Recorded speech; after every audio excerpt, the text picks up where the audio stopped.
Start Central Lancashire. Today we're going to be talking about sleep, and we're going to start off with a quote that says, "Let her sleep, for when she wakes she will move mountains." Sleep is really important, especially for children, as the brain processes everything that they have learnt throughout the day.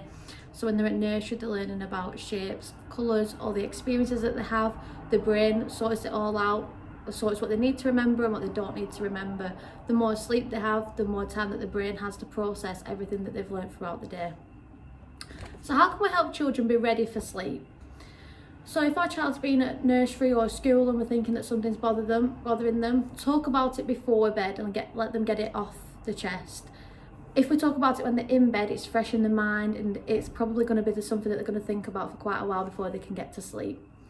So we'll talk about our bedtime routine, so making sure that there's no unnatural light coming in for the last hour before bed, so closing the curtains, not going on iPads, watching TV, as this stimulates the brain and wakes it up. Keeping the same routine every night, as this sends signals to the brain that it is time to go to sleep. We put our pyjamas on just when it's bedtime, not earlier, so then our brain again is getting this signal when we put our pyjamas on, it's bedtime. Making sure the room's a nice temperature, not too hot, not too cold, it's comfortable. We can use blackout curtains or blinds to make sure that the light's not coming in. Making sure that the child also goes to bed somewhat awake, not letting them fall asleep on the sofa and then putting them in bed. Again, if we have white noise or anything like that, it's really important that this stays on all night, as when our brain enters REM sleep, we're sleeping 90-minute cycles. Then if something changes during that time, so if you have white noise on when they go to sleep, and then after that 90 minutes, if something's changed, it sends a signal to your brain to wake up. So then this will cause children to wake up.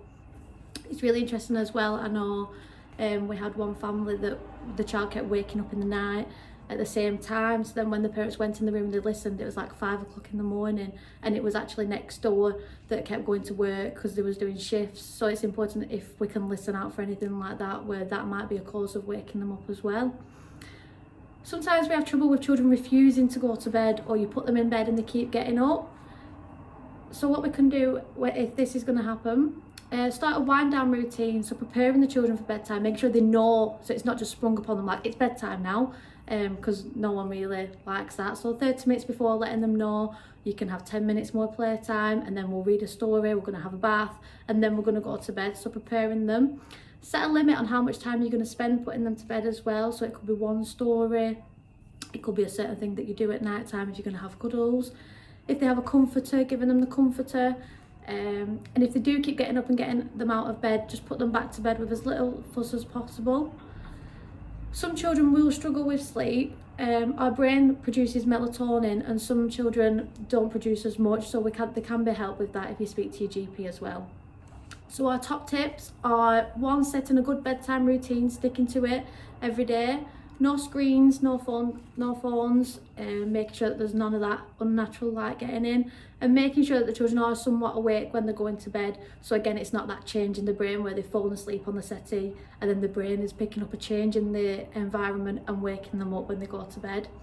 And most importantly, being consistent. You might have to do this over several nights, and you probably will do, just so that they get into that routine. Thank you for watching our video. You can check out our YouTube channel for some more. Thank you.